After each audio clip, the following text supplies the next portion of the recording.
First of all, Jim, thank you very much to come into the Pal Talk room.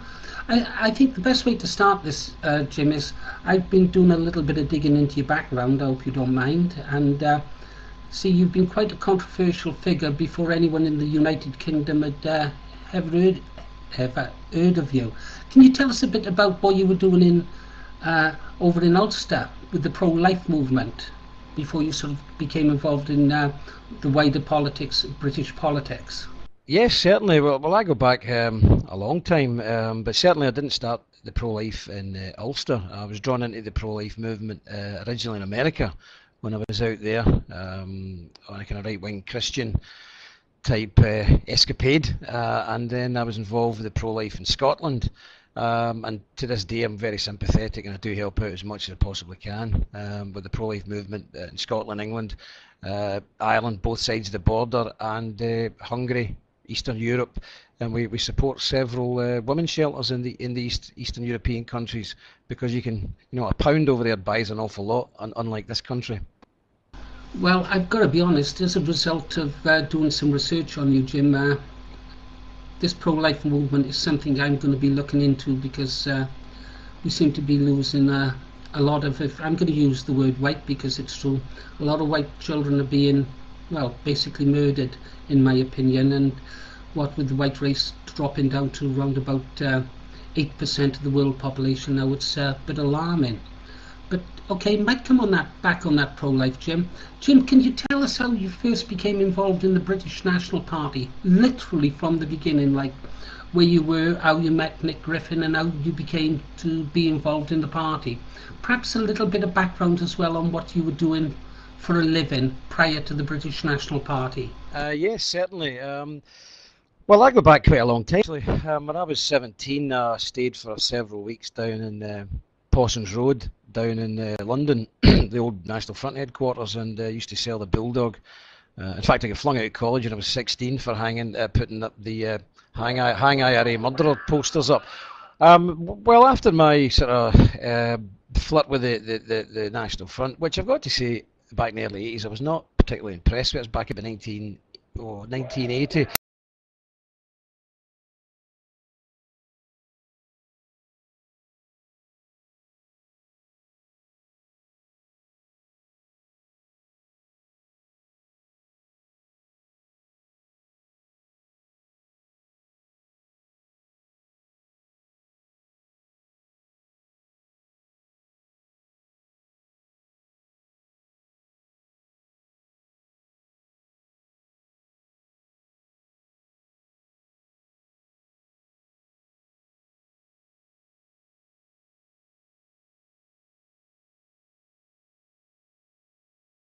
We were there, you were down in Parsons Road. I was in Parsons Road, 76, and sometimes in the would it be the 80s, long time ago.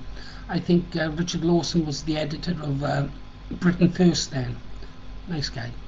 Went off on a split. So, would you mind telling us a bit how you first come to meet Nick Griffin and sort of what year that was, Jim? Well, I'm not entirely sure when I met Nick the very first time, but I do know many years later I got a call one day from Nick or somebody purporting to be Nick because they were doing something else, but I wasn't in, and there was only a message left for me. So really, I had no contact with Nick. If I were in contact in Parsons Road right up until probably 5 years ago, because we did go through an awful lot of scenarios regarding fundraising, because Nick has been a victim all his life of people, promising them the world and telling them they can do all these madcap things, but nothing ever comes of it. So he was very cautious. But I say, I run several companies and I'm also involved in several campaigning groups. So the proof's in the pudding. I've been doing it for a long time now, and we're still here. So the proof's in the pudding. So I got on very well with Nick, and he seen what we were doing, and we started doing it for the party. And may I add, in the first year that my company did the fundraising for the party, we used our own staff. We paid for all the staff, our own premises, and that was all done in a fee of £75,000. Our own staff, which included mailroom staff, admin staff, and all the utility bills, and it was for a flat fee really of £75,000. So, I hear these remarkable figures bandying about. If only, I can assure you.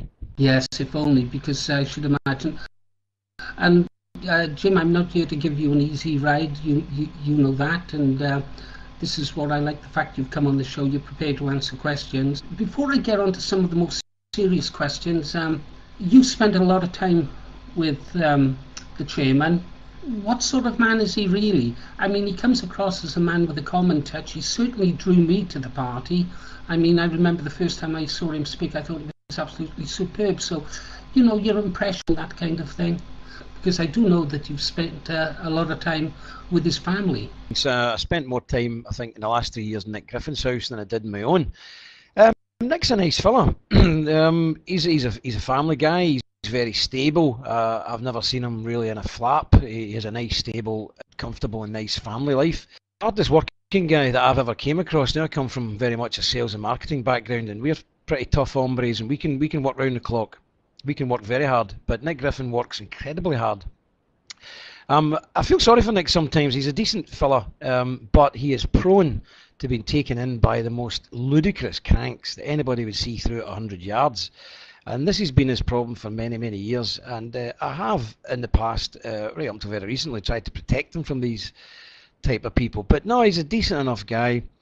He has the common touch, and it's not easy being Nick Griffin. You go down to shops for a pint of milk, somebody comes rushing over to you. You don't know if they're going to shake your hand or smack you over the head. So, you know, and I've been in Morrison's and Asda and Tesco with him and garden centres, and, you know, most people want to shake him by the hand. Some folk want to shake him by the throat. So it cannot be easy, constantly living under that pressure. But, you know, he's spent a lot of time in my house with my family. And the two families got on very well together. So, you know, he's a very decent, straight, hard-working guy. But as I say, he's sometimes the victim of his own naivety when it comes to some people, I'm afraid. Okay, then, Jim, I hope you don't mind if some of the questions I asked you might kind of be out of chronological order. But you were saying that the chairman is one of these guys who looks for an easy, cheap solution. I suppose that's true, perhaps if you're running towards a tight budget. But I don't know whether or not it's true, Jim, but I heard sort of one rumour about sort of subliminal letter that was going to be sent out concerning the way nobody likes liars and stuff like that. You know, is there any truth in that about the subliminal letters that he did consider sending out? Ah, yes, I think you're referring to, there's a chap in Germany who I won't mention for it's not nice, he's not on here to defend himself, but Nick is friendly with some pseudo-intellectual guy in Germany, I believe, and he came up with this wonderful idea based on neuro-linguistic programming, which is just new age hippie nonsense. Nobody uses it in marketing, I can assure you. And came up with this ridiculous letter that basically said, you know, if you don't vote for us, we know who you are, and nobody likes a liar, do they? Do you like a liar? It was 10 o'clock at night, and I had to prevent that thing from going out. You know, and people who come to leaders of any organisation, if they don't have the experience in the relevant field, can quite easily be taken in by this type of nonsense. But I can assure you, and as I said to Nick at the time, if this guy was so clever with these letters, you know, why is he not successful? Why is he not living in a nice house, driving a nice car, and doing rather well for himself? But as usual with a lot of these people, that, you know, they haven't got a proverbial pot, but they're experts in everything. And you know, unfortunately, the party is absolutely full of people like that. I also went to another meeting one day where the chairman drove 4 or 5 hours to be confronted with a gentleman, a very nice gentleman in the party I may add, a very nice man, well-meaning, but wanted the party to raise money by selling packets of porridge for like 72 pence. The trouble was the postage. The postage would be about £3. So these are the type of things, and you know, most other people would tell these folk to bugger off, but Nick is quite nice, and he likes to give people time, and I think it's to his detriment a lot of the time, to be quite honest with him, given some of the cranks and loons that I've seen round about him. Well, he does seem to be very patient. I remember up at the Indigenous Forum, and I saw someone approaching the chairman there who I knew to be a 100% lunatic, a fruit bat, and the chairman politely listened and listened and listened and listened, and I thought, good Lord, his ears must be bleeding. I heard a rumour, in fact, it's not a rumour, I believe we've got a videotape of it somewhere, where the chairman actually said that after you joined the party, you came under some personal attack. The chairman said that you actually saved the British National Party. Now, when he made that claim, I went off and done a bit of checking, and I spoke to people who'd sort of seen the accounts and stuff like that, because, as you know, the Green Arrows have friends everywhere, and they said, yes, Jim Dowson did save the British National Party. Can you put that straight now? That it's rather a emotive term, that, and if I said yes, I'd be accused of being horribly conceited, and if I said no, I'd be accused of being a bum. I'll say this, and obviously I'm bound by client confidentiality in certain matters, but when I came in, as a matter of public, it was a matter of public record that the party was £300,000 in debt. I did an appeal for the party late in 2007, which we did free, which raised the party £130-something thousand. That was my gift to the party. And then we started the fundraising campaign in earnest, cleared that debt, spent a lot of money fighting the London election, modernised the party, bought the equipment that the party desperately needed, fought a European election, got 2 MEPs elected, got a call centre up and running, got all the infrastructure that we needed. And we then went on to fight a general election, all in a period of 30 months. And we also had the whole leadership challenge and all the troubles and woes that brung. So I think, it's not for me to say whether I saved the party. Some folk would have said now, since I left when the party was in debt, that I've ruined the party. So there's two schools of thought there. It's not really for me to say. History will be the judge of it. But certainly, I was employed primarily and only provide fundraising. I get dragged into other stuff. I did the fundraising. I raised probably the guts of £4 million in 3 years. So, as far as I'm concerned and this company's concerned, we did our job for the party. Could we, could we have done better? Possibly. The truth track. What is the truth about the truth track? Right, this is the bane of my life, this thing. Okay, the pro-life organisation I was involved in originally bought the truth truck. Now, you see lunatics, especially from the southwest, saying, you can buy a flatbed trailer and stick something on it.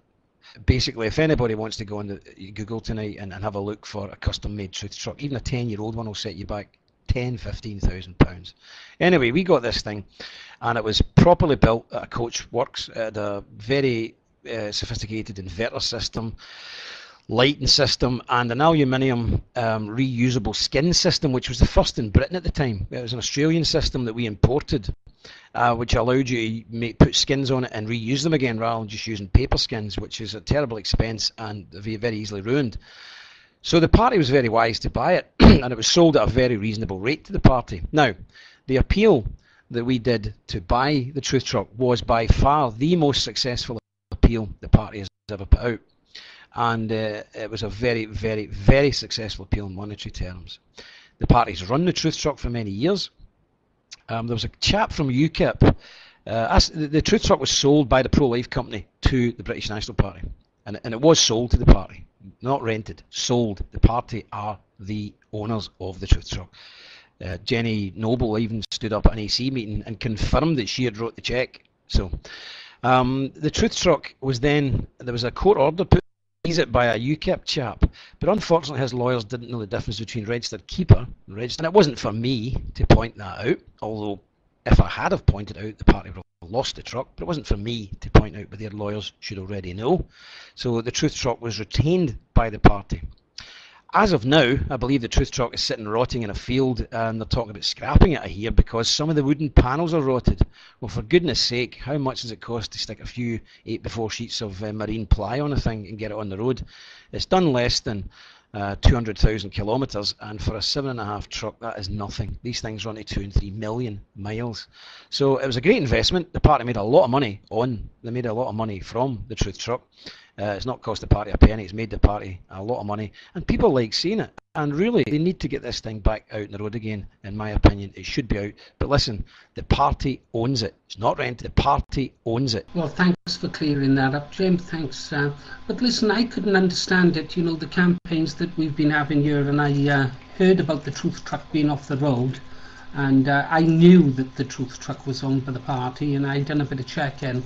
And what's the problem with the truth track? And well, it needs an MOT, a little bit of work on it, tax and insurance. And I thought, well, you've seen A lot of people were asking about it. And so I put an article out, which is read mainly by sort of British National Party activists and people interested. And I said, where is the truth track? Surely it can't be that difficult to get it back on the road and in the campaigns. The people like seeing it. It's marvellous advertising, which was a good idea when you started using it, Jim. And yet nothing from the party. Now, I happen to know I can see several names in this room now of people who could have put that vehicle back on the road and wouldn't have charged the party anything. Do you think they miss lots of opportunities like this, Jim? I mean, the truth track not being on driving around Wales now is a bloody disaster, in my opinion. Well, it's like everything else. I think there's unfortunately some personalities now involved with the party who take the opinion, if they didn't invent it, if it's something that is not theirs, or more specifically, if it's something to do with Jim Dowson from the past, they won't use it, period. They'd rather see it rotting, or they'd rather scrap it than use it. And, that's okay if it's your business you're running, or it's your show.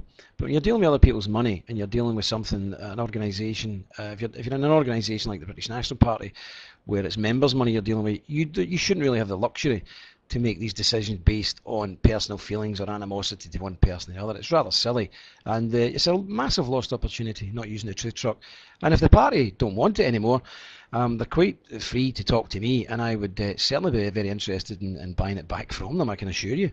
I think everybody recognises that you've raised an enormous amount of money for the British National Party with your campaigning, with your letters. I think that's when we first crossed swords, Jim, because Simon Bennett, as you know, he can't keep anything secret or nothing's confidential with him, released one of your emails in which the language you used I didn't think was the best choice of language when you spoke about them. We got to be open here, Jim.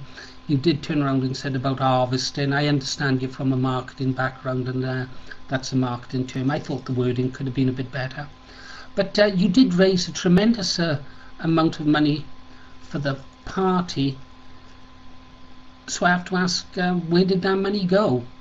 Am I correct in saying that your involvement was you just raised the money and had no say in where it went, or what happened? Can you give us any idea of the amounts of money you raised, Jim, during your time with the party? Certainly, because obviously it's a matter of public record. I am bound by certain professional codes of conduct, and I wouldn't break them regardless of what's going on. But it's a matter of public record. Probably over the period regarding fundraising letters, standing orders, and what I call value added. Value added, for example, I might raise 70,000 in a month, but 130 comes in. Only 10 of that is membership money. So where does the rest of the money came from? That's value added. That's just by doing things right, by getting publications out, by getting things looking right. Obviously the accounts are a bit of a mess, and trying to get your handle on them is like trying to grab a bag of eels. It's quite difficult, but probably raised in the region of, quite safely, 3.5 million over the time I was there. Certainly I was responsible for setting up some offices, but for example, it didn't cost the party. The office in Stroud was set up under a company of mine, and it didn't cost the party anything. So this kind of notion that we shut the office in Stroud and look at all the money we wasted, well, it didn't, because it was all under one of my companies, and I bore the cost significantly of that. Just the same as Belfast, I've bore the cost, and still am bearing the cost for the industrial unit here. So anything I've opened up really has not been any burden to the party. But the question, where has all the money went? I don't think anybody's been shoveling their back pocket. Well, I hope not. But the problem was there was no clear line of definition on dealing with accounts and dealing with accounts on a daily basis, which really is suicidal. It doesn't matter how good you are. Nobody can run a company blind. If you do not know what's coming in a month, apart from I knew what I was bringing in, but I had no conception right up until probably August 2010 of what was going out in a month, because we brought an accountancy team in, and they managed to, for the first time ever, get management accounts done. So then we could see what was going out and what was coming in. Up until then I was blind, half blind. I knew exactly what I was bringing in because we did a daily tally from the call centre and from the phones and from the letters. We knew exactly what was coming in, but we really couldn't get a handle on what was going out. And I think the party grew. I think the problem was with the wrong people in the wrong jobs. They were inexperienced, they had no accountancy skills. And even though we had an accountant based in Belfast, input in the books. He can only input what Treasury from the British National Party give him. If they don't give him the information, he could be the best accountant in the world. He cannot put the information in, and that's very much where we were, and that led to serious problems. But I found a memo the other day from last February where I wrote to the chairman and wrote to the rest of the party members. I think I even might have wrote, I think I went out to Eddie Butler and everybody else saying, look, I believe we're in trouble and I believe we have to take immediate action. Not action after the election, immediate action, like the next 3 or 4 days, to have a look seriously at where we're spending money, to cut back, and we could go forward. If that had been done then, the party would not have got into the trouble it subsequently found itself in by the end of the summer. I do blame myself a bit for that because I could have been more forceful. I should have made it more a priority. But it's the old saying, I can lead a horse to water, but I cannot make the horse drink. And if there is no desire for the horse to drink, it won't drink. It's as simple as that. Okay, so you were quite effective with those letters that you were sending out, bringing in the money. I think the party must have thought that the glory days were there, and Jim Dowson's coining the money in, and the party can start spending it like there's no tomorrow. I understand that sort of, people going out buying stuff left, right and centre without any sort of, without realising that, people couldn't always give. I get this strange feeling, Jim, your campaigns for raising funds seem to be spaced out a little bit better than the party currently seems to space them out. We get a letter every other day, it seems, from the party asking for money, and that just doesn't seem right to me, and I don't think it can work. What do you think as a marketing man yourself? It doesn't work. No, it doesn't work. It's lunacy. And one of the last conversations I had with the chairman when I left the employment of the party, I warned them what to do and what not to do. And one of the things I warned them not to do was blast out these email begging things in the way they're doing. Now, Paul Goulding was responsible for them. And, Paul's a young lad, but he's like a sponge. And the two of us worked very closely together, and he took things in very quickly and became very proficient in his own right at doing those fundraising letters. Because there's a formula you have to follow. And if you don't follow that, you'll destroy it. And I mean destroy it. Paul was bringing in £25,000 a month. You can quite easily be down to £1,000, £2,000 a month now, which I think probably they're at. And that's really because other people thought they could do what Paul did. They did not value his skills. They didn't value the skills in a professional fundraiser or an apprentice fundraiser like Paul, and I hope he doesn't mind me calling him that. They thought they could do it themselves.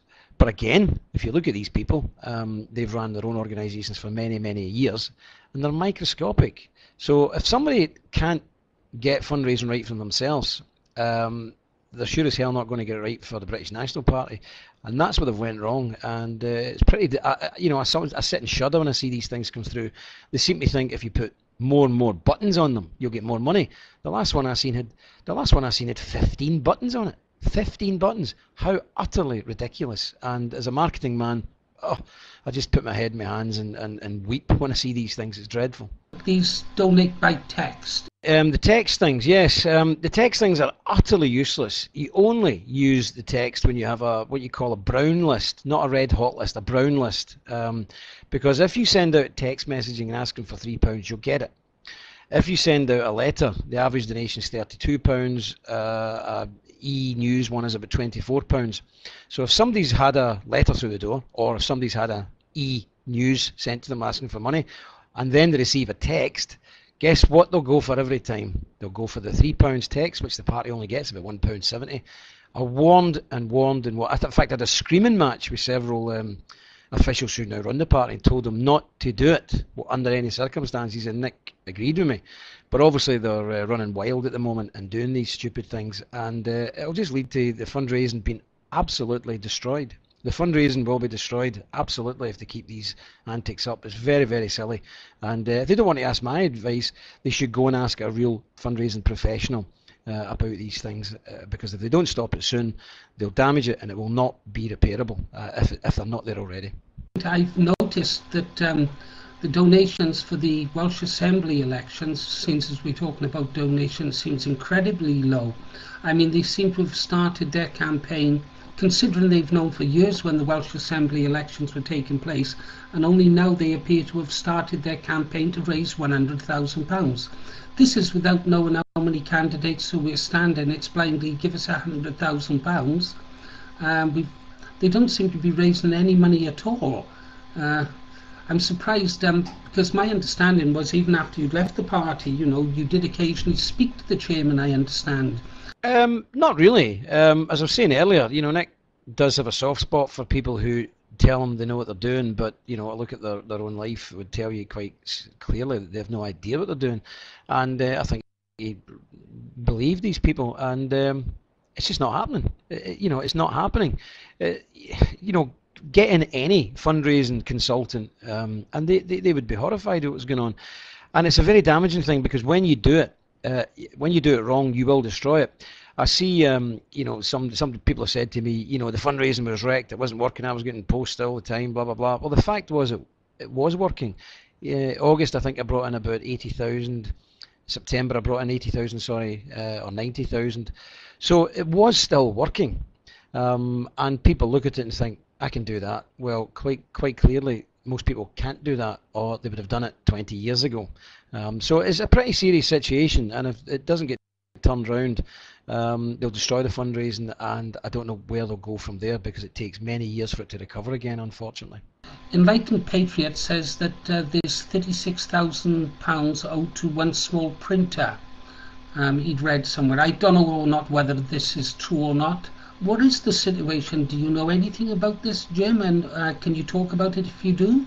Certainly. I'm not not particular specifics, but yes, there's many printers owed money, and many printers have been going to court to reclaim their money.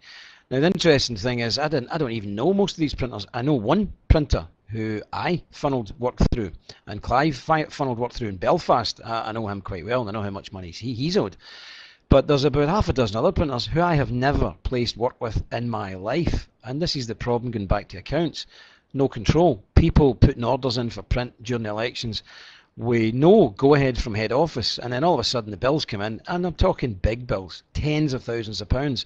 And the first time I knew about them, and to be fair, the first time the chairman knew about them, and the first time, to be even fairer, the first time Dave Hannam knew about them was when the bills dropped through the door. You cannot run a company or a political party or any other operation like that. It's utterly ludicrous. And unfortunately now there's a lot of small businesses struggling because we've not been able to pay them. And that is very sad. And let me just state quite clearly, the biggest creditor the party has is me. And I can tell you, I'm owed £160,000. But I haven't pushed for that, because I'd rather see the small printers and people like that paid first. And I think you're around to paying me at some point, well, that's fine, and that's what I've agreed with the chairman. But if they're not getting their fundraising right, they've no chance of bringing in the money, and they've no chance of paying these people. And, supposed to be a nationalist party looking after our people. Well, that has to go for our small businesses as well, I'm afraid. But, well, I've got to ask this then, Jim. At this time, when all this was happening and all these bills were coming in, and they'd all ordered this printing without authorization, if you like, who was really responsible for the running of central office at this time? Well, central office it doesn't exist. There is no such thing as central office as such. We ran a tight ship in Belfast. We did the fundraising, we did the telesales, we did the distribution of the literature, not just the begging letters, but also the publications. I was also responsible in scheduling the publications and design and all the other stuff. The money side of it was always controlled. In my time, it was John Walker, then it was Brian Marley's wife, Jenny. Very briefly, then it was Simon Darby, then it was Dave Hannam. And central office always kept that separate from what I would have classed should have been the real central office operation here. Everything else was here apart from accounts, which didn't make sense to me, didn't make sense to the accountant. It would have been far better for the party treasurer to move here and work from here, where every single other facet of the party business was getting taken care of. Then we could have kept close control on it. But trying to do it from a distance with somebody who's not an accountant, and I don't mean that in any disrespectful way to Dave Hannam, but it's no accountancy training at all. And ask a guy to go from dealing with £500,000 a year to dealing, in fact, £200,000 a year to dealing with £2.5 million a year is a pretty tall order for asking of anybody, especially someone with no formal training, and that's, I believe, where we got into severe difficulty. A lot of problems, and yet there's so many good party members out there trained in those things. I mean, I'm trained in accountancy myself, Jim. I used to be an IT business manager. Jim, you don't have to answer this. Something should remain private, but Johnny wondered how you were paid during your time in the party, and sort of what sort of commission were you on? The first deal we came to was basically I was on a retainer of 30,000 a year, and 7.5% of anything I brought in capped. I capped it myself at £1,000,000 because I knew I would have been earning too much, and I was trying to help the party out. However, before I started with the party, I did a free appeal which raised the party £136,000 in order so they could pay me. But I had to give up other consultancy work to work for the party, and that's what people don't understand. I mean, I own several businesses in several different European countries. I own property in several European countries. And I come from a working class background, and what I've got I've worked very hard for, and I intend to bloody keep it. So I make no apologies of making that. But in the first year, for example, being paid something in the region, I think it ended up about £68,000 in the first year. I paid my own workforce for that. The party didn't pay any. They had no workers in Belfast. We did everything, and I paid my own workers, my own overheads from that £68,000. So it was a fairly good deal. The second year, I think it cleared. But remember, this is clearing on paper. This is not to say I actually received it. That's why I'm owed £160,000. The second year, I think I cleared something in the region of 85, 90,000. And in the final year there, my earnings, because I didn't work the full year, of course, were probably in the region of 75, 80,000 pounds. Now that's what's due. However, that's not necessarily what's been paid, because the party has never, since the day I started, ever been under owing me £70,000. Because in the early days I used to pay for the print, I used to pay for the stamps, I used to pay for the envelopes. I paid for everything myself, and then transferred that over to the party, which sometimes weren't very quick in paying, and it accumulated.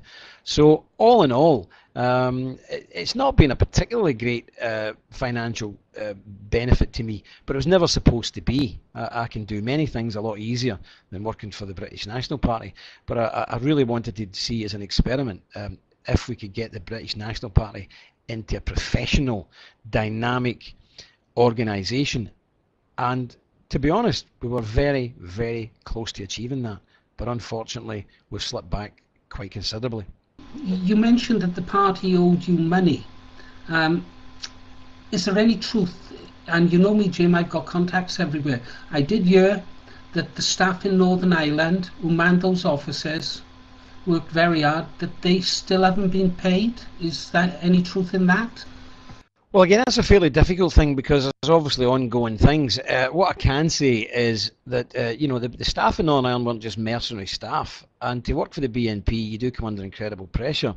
And I remember I had to end up living in Spain because it was actually too damn dangerous for me to live here. I was warned that it could be very dangerous. I had to get my family out of the way, and that was including my extended family who had to up sticks and move into rented accommodation at my own expense. I had all over the place. It was a very, very bad time. But the workers who were here, obviously I was here most of the time, were getting the same treatment, and they stuck it out. And not only that, most of them joined the British National Party, and some of them very young. And to be honest, since they've went, I know the statements have been made, and that's why I can respond, that the party, the people who've been paid off in Northern Ireland have all been fully paid up to date. No, they haven't. Nobody has been paid their full wages. And there is one young lad who hasn't been paid a brown penny. Now, he worked with Clive Jefferson in November when we were finishing up to get an appeal out, and the guy was sleeping in the factory, and he was working 75 hours a week for a month to get an appeal out. And the party, for some reason, haven't paid him. Now, the two people in charge of staffing at the time are both trade unionists. And I'm absolutely astounded. They might not like me, I'm pretty sure they don't like me. But to take their spleen out on a young nationalist who's a member of the party and who did the work, he's actually on one of the BNP videos doing the work in the middle of the night, not to pay that young chap his minimum wage for the work he done, I think is reprehensible and not behaviour fitting of anybody claiming the name of a nationalist. I'm sorry. Well, I agree with you that does sound. Who would be responsible for sorting that man's payout? Is it a case, Jim, of can't pay or won't pay? Well, to be honest, I mean, I was quite happy. I was terminating my contract after 3 years because, I'm kind of semi-retired, if you like.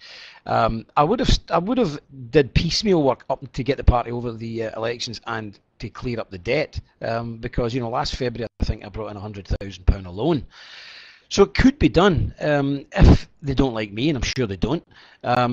Why not bring another fundraising professional in? Why not pay the guy if he wants paid, £5 grand a month, £6 grand a month, £10 grand a month, but he's bringing in 100? They should do that and honour the debts. By sitting with your head in the sand and pretending it's not happening and blaming everybody else because you can't do fundraising properly, it's really not good enough, and it's rather silly. Get a fund debts, be honourable, show everybody that the BNP can fight back and fight back hard and move on. But by sitting with this attitude, this is going to end up in the bankruptcy courts in the next month, 6 weeks. It's going to be in the bankruptcy courts. People are going to suffer. And unfortunately, the person who will carry the burden for all these people's advice will be the chairman himself. Nick Griffin will be busted because of this and because of these people round about him giving them what I believe is absolutely horrific advice. And, people think, and probably Nick's been told that if he's bankrupted, it won't matter. People will go on regardless. I can assure you, the British public will be aghast if the chairman is bankrupted in position and is an MEP. And it will be absolutely suicidal to go down that road. But I don't know what else I could do. I've begged, I've banged my head on desks, even long after I've left the party, to get the party to really take action. Unfortunately, my pleas have fell on deaf ears, and really you've just got to walk away and leave people to their own devices, I'm sorry to say. When you left to do other things, perhaps, I don't want to bring in Patrick Arrington yet, just at this stage, plenty of time. Do you think perhaps that had you not left, the situation with the party could have been turned around? And is it too late now to turn around the British National Party? It's a bit an unfair question, because with the best will in the world, and to be terribly honest, I by the end of my 3-year stint in the mental and physical pressure I'd been placed under, I was utterly exhausted physically. I'm putting up with the stuff that Nick Griffin's got to put up with. I can tell you, it nearly killed me. I was half mad. I mean, at one point I think I was very near licking windows, and dealing with the attacks and dealing with the private stuff in your personal life. And we had some my wife suffered a miscarriage, and I could only spend 2 hours in hospital with her because I had to do something for the party. It's not a fair question, because I was leaving anyway. I would have perhaps done some piecemeal stuff in the background for a few months to get the party back on its feet. People's own ego didn't allow that. They would rather see the party smashed in the rocks than ask me for a favour, which is a very silly and not a very pragmatic way to look at things. It's certainly not very political. Can it be saved now? With the level of incurred debts and the way, I would be very surprised if this could be turned around, even if you brought in a fundraiser who was even better than me, and I'm sure there are some. I would be extremely surprised, unless somebody dies and leaves a lot of money and they pay things off very, very quickly. It doesn't look good, and I also fear even if it was paid off, certainly among suppliers, I think that would be a very, very difficult position to recover from. When was the last time you were a party member? Here's a great debate. I've never been a party member, and not because I didn't want to be. My family are party members. My children are party members. But as a professional fundraiser, I believed it would not be conducive, and Nick agreed not for me not to be a party member, so I could keep a professional distance there.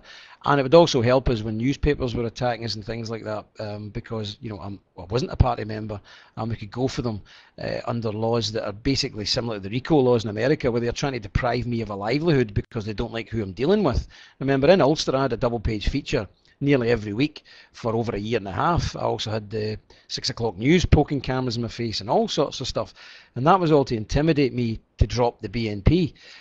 So it was a tactical thing not to be a member of the BNP, but I certainly, back in the old days with the National Front, when I sold the Bulldog I was in London actually doing with the flute with the old flute and drum corps, because I was an Orange man and could play a flute, and we were dispatched from Glasgow to teach some of these Englishmen the flute, and I can tell you it was never very successful. We spoke about your commission and that, Jim, and you've answered that quite truthfully. Okay, I remember going through the party accounts, and there seem to have been some big invoices paid to you, Jim, quite large sums of money. Yeah, can you enlighten me on that? Where did that kind of money go, Jim? Yes, indeed. That caused me no end of problems. Yes, people see these figures and they automatically assume that this is what I'm making. No, we were doing a thing in the second year called recharging, like people do for the Labour Party or Tory Party. An outside agency does your work and then you bill the party. So we were picking up the bills, and at one point in 2009 we were paying all the staff and then picking up the bills and reissuing it to the party, which has left me now with huge inland revenue debts and VAT bills that the party hasn't paid, and they're now falling on my head. So that's the reason for that. Also, the European election leaflets, for example, were bought through a company, and then terms of £200,000. Why are they getting that? Well, that's basically to pay for 28 million leaflets, things like that. It's all very above board and documented and detailed in accountancy terms, but I can understand why people would look at that and not understand it. But anybody who knows anything about books and business and how businesses work will understand it quite easily. Some of these people up at central office, we mentioned earlier on that there are a lot of skilled people in the British National Party out there, accountants, IT people who would be prepared to sort of work for next to nothing. What do you know about this famous Alfred?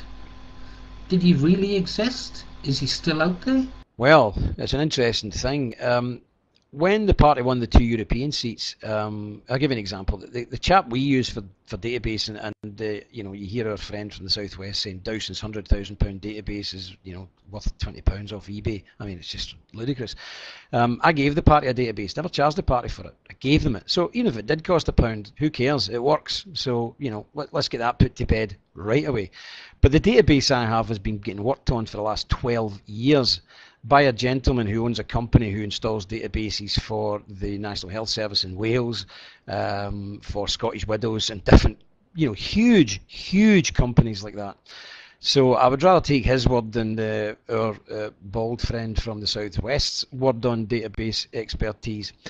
But when we won the European seats, I already had this guy to give us an off-the-shelf CRMC database. It's dealing with, it's like a customer care database. It was off the shelf because he already provides these to multinational companies. And at that time it was kiboshed by none other than Mr. Jefferson, because I don't think he understood what I was talking about, but he kiboshed it because it was going to cost about £7,500, and he thought that Mr. Dowson was getting £7,500. No, I was only putting the party in contact with a firm who are Britain's leading database specialists, and they were getting a job straight off the shelf. However, since then, the pennies obviously dropped with people who didn't know what they were talking about, and they've decided they needed a CRMC system. But to build one from scratch, is utterly impossible.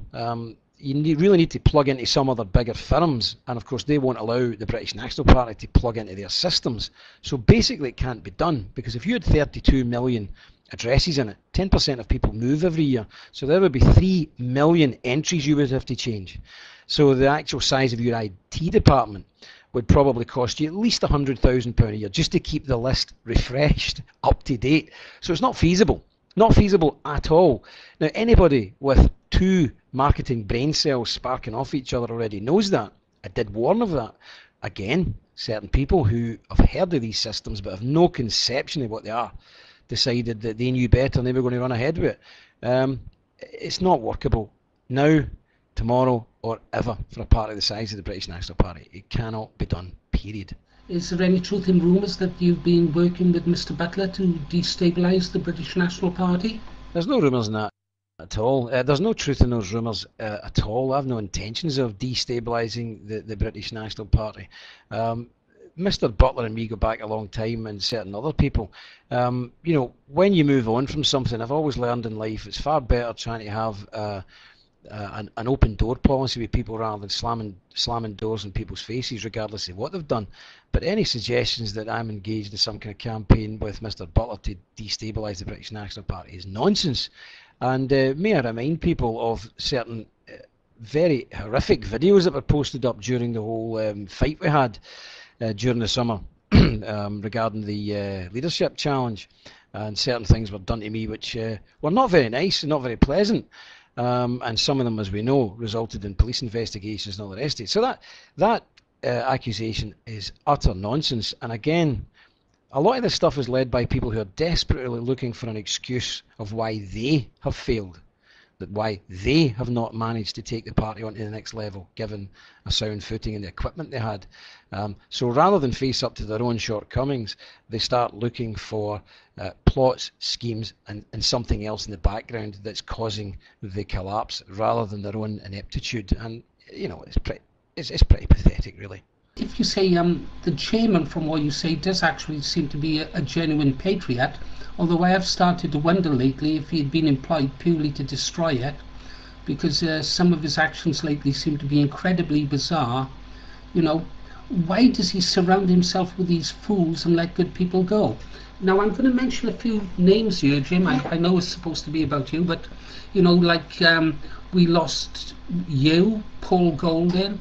This chap Cass was supposed to be an excellent person. Loads and loads of good people, top people.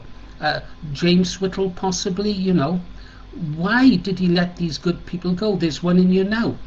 Councillor Kevin Edwards. Why does he always seem to let the good people go and surround himself with, I'm not going to say that, idiots.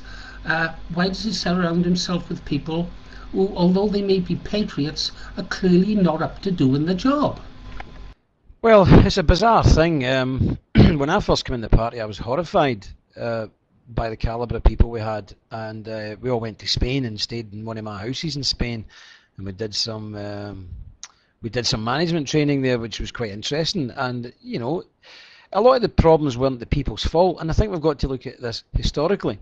Working for the British National Party is a very demanding role, and it does cost you personal relationships, future employment, and all the rest of it. So sometimes there is only a certain type of person, shall we say, and I'm not classing everybody like this, please understand me, but we have to be blunt and honest here.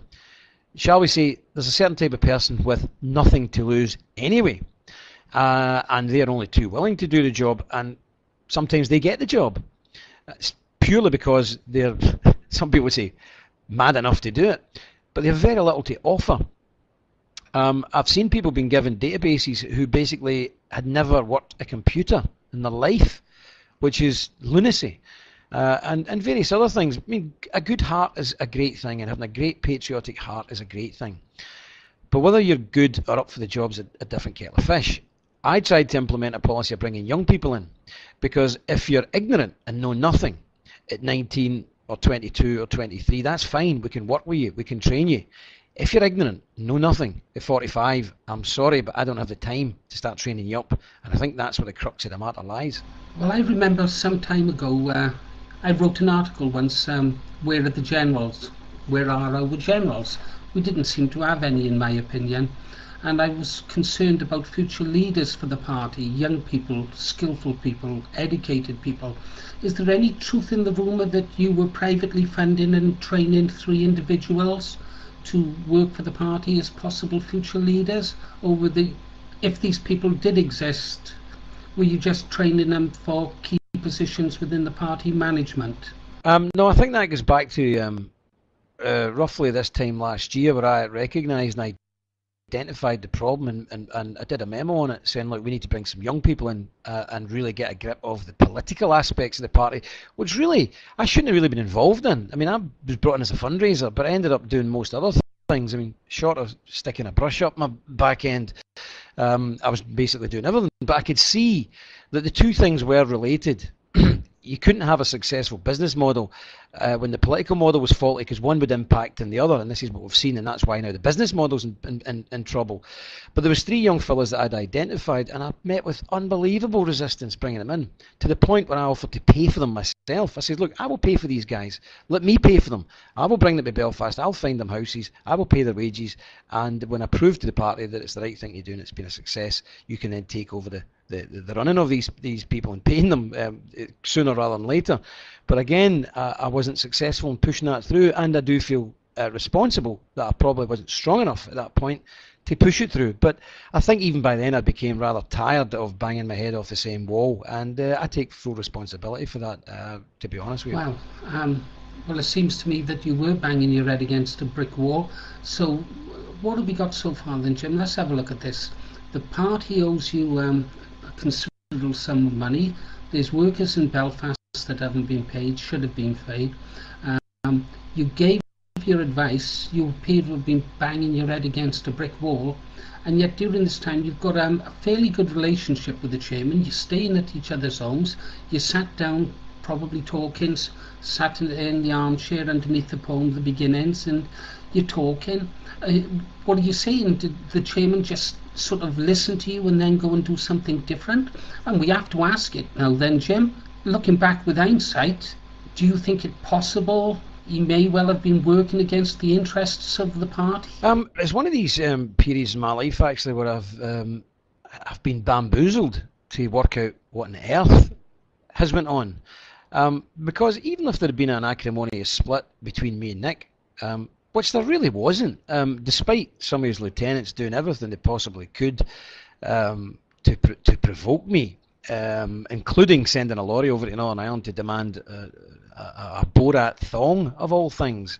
Utter stupidity. But there wasn't anything like that. I'm at an absolute and total loss to understand where he's went with this. I can only think perhaps when I left, he's felt maybe that I'd let him down because I wouldn't stay on, and perhaps realising that the money would dry up. But surely to goodness, a word in the right ear, I could have set him up or pointed him in the right direction of other consultancy firms who are good at fundraising and management, and perhaps even better than me. But I do think other people have got his ear, and other people who are, to be quite blunt, unemployable cranks. And when you put an unemployable crank in charge of anything, there's going to be one result. And I think you're now looking, we're now seeing the fruits of the labours.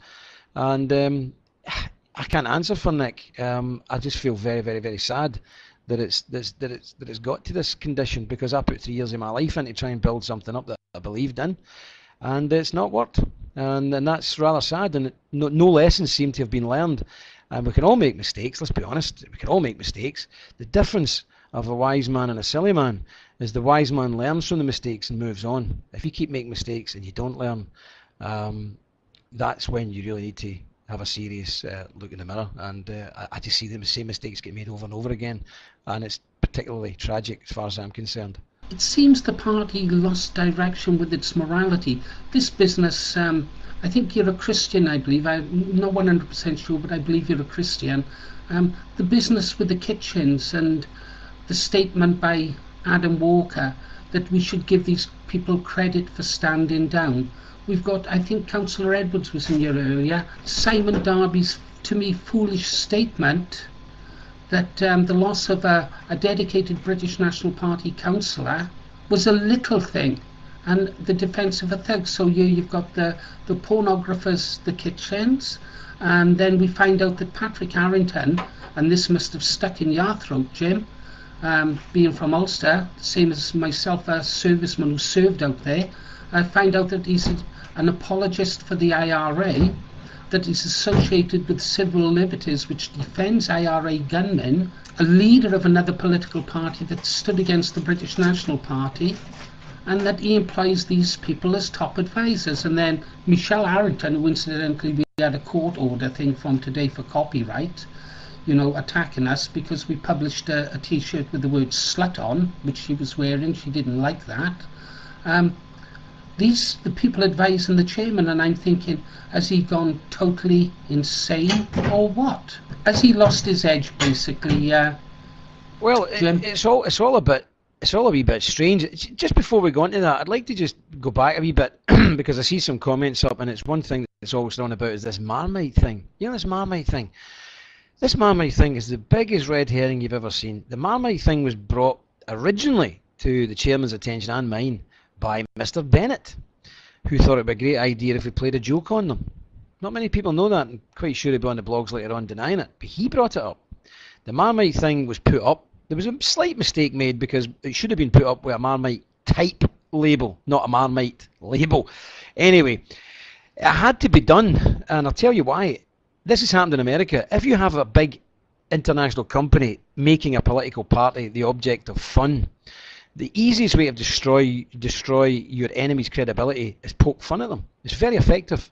And if that had been allowed to go, other companies would have done it. So by associating Marmite with the BNP, they got a fright of their lives, and I guarantee they'll never ever do it again, and neither will anybody else. Now the astronomical figures bandied about how much it cost the party are utter nonsense. Utter nonsense. It cost the party, I can't say because it's subject to a legal order, but I'm telling you, it's absolute rubbish. It cost the party much less than it would have cost us to put a quarter-page advert in the Daily Mail, put it that way. Much less. So the stuff that's bandying about with that is just ridiculous. Now, getting back to some of these debacles with certain people that have been put in place, let me state clearly, I am a believer. I am a terrible Christian. I commit about every sin in the book, and often. And so I'm absolutely no way, shape or form pontificating about anybody's morality. However, who in their right mind appointed Ian in that particular high-profile public position is really needing their head looked at, because of course the newspapers are going to get stuck into that, or was it all a dastardly red plot? I mean, how ridiculous! This pornography was sold commercially and sold in videotapes. You could go onto the web and download it, as it wasn't done in the privacy of somebody's own bedroom and then something leaked. It's utterly ridiculous to put somebody in a public position.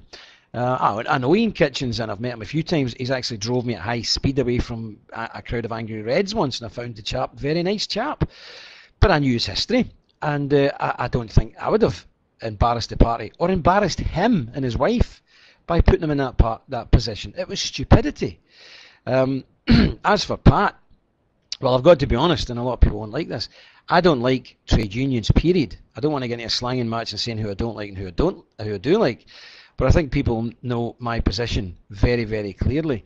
I do not like trade unions. I don't like lefties. I don't like trendy lefties. I just don't like this type of thing. And I suppose for what I knew of Pat, and I don't know the man very well, but he wouldn't be on my Christmas card list, and neither would many of the senior management people. But it's not about liking people. It's about looking at people and seeing the abilities they can bring to the table, about what skills they have, what they've done in their previous existence before they came to the party. Have they led a successful life? Have they ran successful organisations, or businesses for that matter? But if you've been in politics for 25, 30 years and you haven't achieved anything, why then should the party employ a person? Why would the party think that person can do any better for them if they can't do that for themselves? Success breeds success, and we should be looking for people with a proven track record, not allowing them to use the British National Party as a practice track. It's very silly and very expensive. You've given money, time, 3 years of your life, same as, well, most of us people in this room have given years of their life.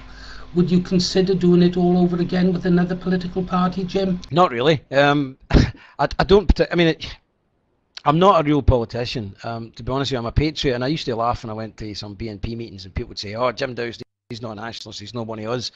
You know, I was out collecting money for Protestant refugees in South Armagh in the mid-1970s, and I was 9 years of age, and I'm an absolute dyed-in-the-wool, 100% British patriot. I don't like the word nationalist because I live in Northern Ireland. It's got connotations, although I've went beyond the sectarian divide in the last 10 years. However, I'm not particularly attracted to politics. I'm in business. I've got a 4-year-old son and 2 grandchildren, and to be honest with you, the first time my 4-year-old son ever sat in my knee was in October, the week after I left the British National Party. That lad had never sat in his daddy's knee in the 4.5 years of his life, and I'm ashamed of that, and I wouldn't do it again. If somebody wanted to have words of advice on a very limited basis, I'd be more than willing to share any advice and technology and let them see the technology they need. But would I jump both feet back on board with anything again in politics? I don't think I would. I'm sorry if that sounds very cowardly, but you know, I'm big on the demographics, and I'm concentrating on building a big and strong family, because I can assure you in the next 20 years we're going to need all the sons we can get to defend this country. This business about these IRA revelations over in Ireland, do you think that, and some of the things I've read seems to show that the British National Party is moving forwards to supporting a unified Ireland? I couldn't believe it when I read it, but it seems to be true. They, for example, they don't seem to have a problem anymore with Gerry Adams or Martin McGuinness. They seem to have forgiven them and think it should be united. Do you think, what will be the impact for the British National Party in Northern Ireland? It's not going to be easy for them now, is it? No, it's quite honestly a disaster.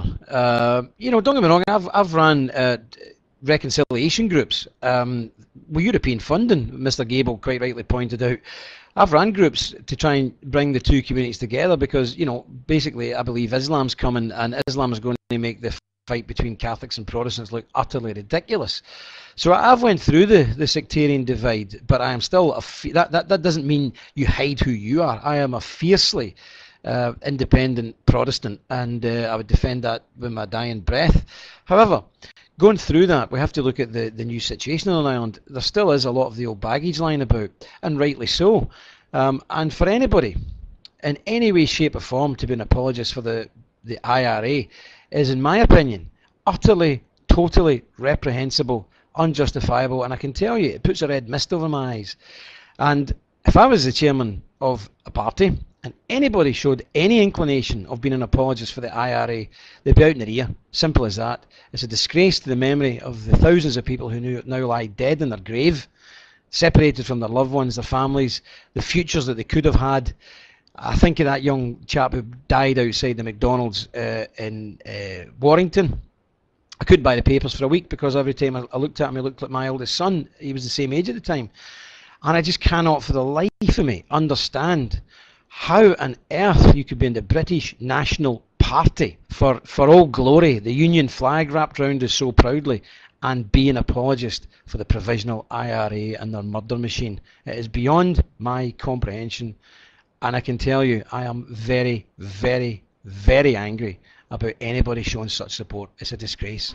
You're probably in agreement then with the fact that this Patrick Arrington of Solidarity, this seems to be inexplicably linked now to the British National Party. What did you think the other day when an appeal went out from the chairman of the British National Party, fighting an election in May for Wales, recommending that everybody join Solidarity?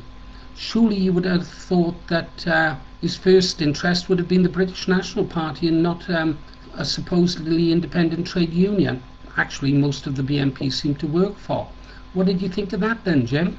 Well, I know, Nick, you know, when somebody's been attacked, and I've seen the blogs and I've seen all the stuff up in the forums, Nick, you know, Pat is getting fairly viciously attacked, and, you know, not without justification, although some of it is it's a bit horrible, some of it, but that's the way people are sometimes.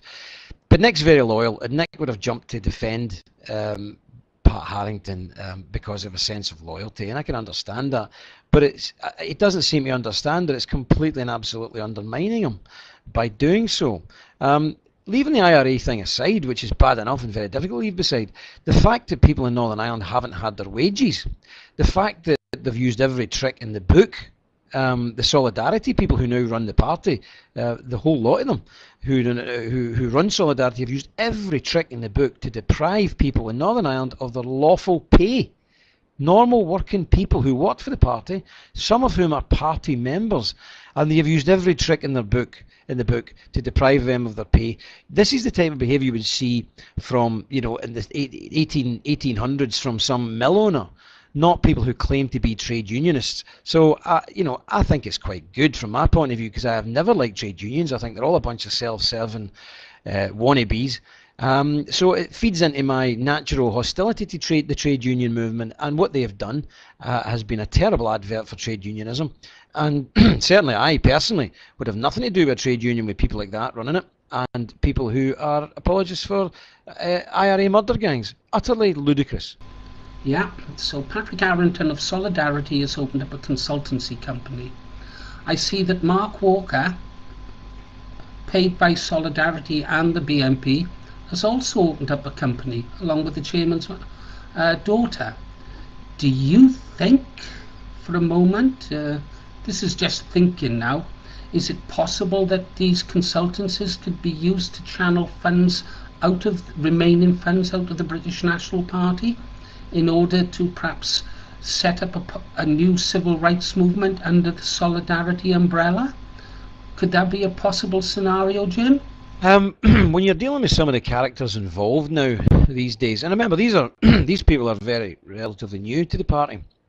When you're dealing with these people, and I've heard people coming up with the most fanciful, ludicrous notions and ideas of what they can do and what they can't do.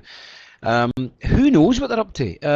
I would not put anything by some of the main players that we're talking about here. They obviously know the writing's on the wall.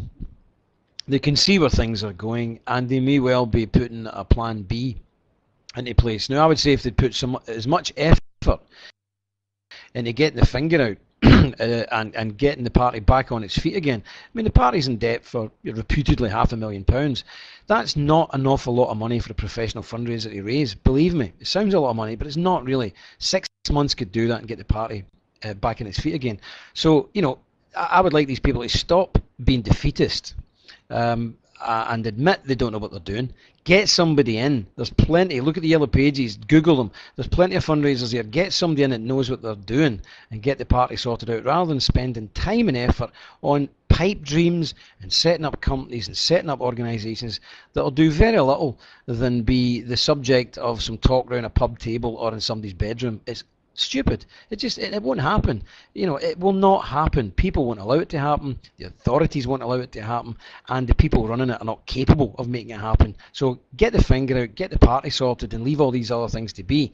It's like this. If you're in a boat and it's sinking, you will bail that boat out very sharpish if you don't have another boat to jump into. And I think what's happening is there may be another boat pulling alongside, and that's putting them off the task at hand, and that's to save the boat at the present time. Never mind what's going to happen next year. Get the boat saved at present. So what do you think would be the best way forward for British nationalists, Jim? I understand it's just a private opinion. There's several problems here. One of the problems is, and it's not Nick's fault, it's not Pat Harrington's fault, it's not Clive Jefferson's fault, it's not anybody's fault. The main problem is history has moved on. History has overtaken the British National Party. There's certain times when marketing people, usually only marketing people, sense the market change. The market has changed. The EDL, whether we like them or we don't like them, the EDL has provided a platform for people's angst and emotion to have an outlet. And the BNP was always seen as the naughty boys of politics. Not anymore. The EDL occupy that role and occupy it very successfully. UKIP have got their act together, and they occupy the other spectrum of what people describe as the far right. I don't like that, but I'm using it so we can understand where we're all coming from. So the BNP is in a fairly impossible position. The far right market, and I'm speaking in market terms here because I am a marketing person and everything's product. Votes are product. The BNP are in a very difficult position because basically their market has been completely and absolutely usurped by UKIP and the EDL. So it's going to be an exceptionally difficult operation to recarve a niche for the brand BNP. Then you have the problem that the BNP brand, unlike even the EDL who are out fighting in the streets every week, unlike them, the BNP brand has been mercilessly attacked by the media. Even the NUJ have a bit in their policy advising journalists not to promote it. So you have what I would call it, and it is now, it's a toxic brand, heavily in debt, with very poor quality, if any quality, management in place. It has been slaughtered by the media, and not only that, history has played the biggest part. History is behind 75% of these problems. History has moved on, And unfortunately, I believe the BNP's have been left behind. There is nobody dynamic enough, in my opinion at the moment, to rebrand the BNP, ditch the toxic image, and launch it again as something the public would want to consume. And that's going to be a huge difficulty to overcome. Well, I was at a British Constitution Group meeting the other day just to report on it. They seemed good, they seemed professional, although they're not political. Okay then, this is definitely the last question now, Jim. This one's from Jedi Master. Jim, in your opinion, has the BNP been run as Nick Griffin's private business or as a political party? Oh, that's a naughty one to ask anybody. Certainly, as a consultant who was employed by Nick, it would be. It's not a nice question to ask, but let me tell you, I can say this: the party itself, structure-wise, has always had to be run very close to the chest, just simply because Nick couldn't get it done unless he ran it like that. That's not a good way to run things, and it does become like a small family business, and areas are guarded very carefully. Now, if somebody's asking, do I believe Nick Griffin's run it as a family business by stuffing the party money in his own pockets? No, I can tell you, I certainly never seen any evidence of that, and I don't believe that for a minute. I think when I first came in, I made no secret of it, that the money situation in the party was appalling. There was very little accountability for money going all over the place. Nick Griffin instructed me to put a stop to that, and I did. I went down and cleared the whole office unit out one day of people, and it had to be done. Now, Nick said to me, do that. So there's two things here. Running it as a business, I run all of the things I'm involved in like a family business because I like to keep things very close myself. But that does not imply that somebody's running it as a business to line their own pockets. And I think it's only recently that Nick Griffin's actually been getting anything like a decent wage because he's getting it from Europe. I personally think that has been responsible for a lot of his problems, because if you've been starved of money for many years and then all of a sudden money's put in front of you, you can quite easily be turned and led away down the garden path. And let's be honest, that's exactly what the European Union was set up to do, to take the best and the most wild-eyed of our political elite, fill them up with foie gras and fine wines, and make them feel important by giving one-minute speeches in Europe, which mean bugger all to the rest of us here in Britain. So I think that's a problem, but I don't think Nick Griffin is guilty at all of stuffing money in his own pockets. Has he run it like a small family business? Yes, he has. I think there's been good reason for that, but that time is long gone, and he really needs to give up on that idea and run it as a professional, modern outfit, not a family business. Guess how many family businesses are left in this country? Not a lot. Well, you're right there, Jim. Well, all I can hope is you seem to have, I believe that you've been honest, truthful. You've answered the questions that were put to you, some of them not easy. I'm just hoping that perhaps the chairman himself was listening to this room. I wouldn't want the chairman to think that because we're asking so many questions, it's because we don't believe in perhaps him or the party. I think the party's got some of the best policies of any political party in the world, but something clearly isn't right. Jim Dowson, thank you very much. I thank you for your time. I thank you for giving me the opportunity to put some of these difficult questions out in the open. During the last year when the attacks were on me regularly in the blogs, but now I never had the chance to defend myself because the party didn't pay me to defend myself. The party paid me to help defend the party. So I'm very much appreciate Green Arrow, the openness here and the opportunity just to put my side of the story across, and I thank you for the people on this site for giving me such a fair hearing. Thank you very much, and God bless you. Good night. Jim Dowson, no surrender.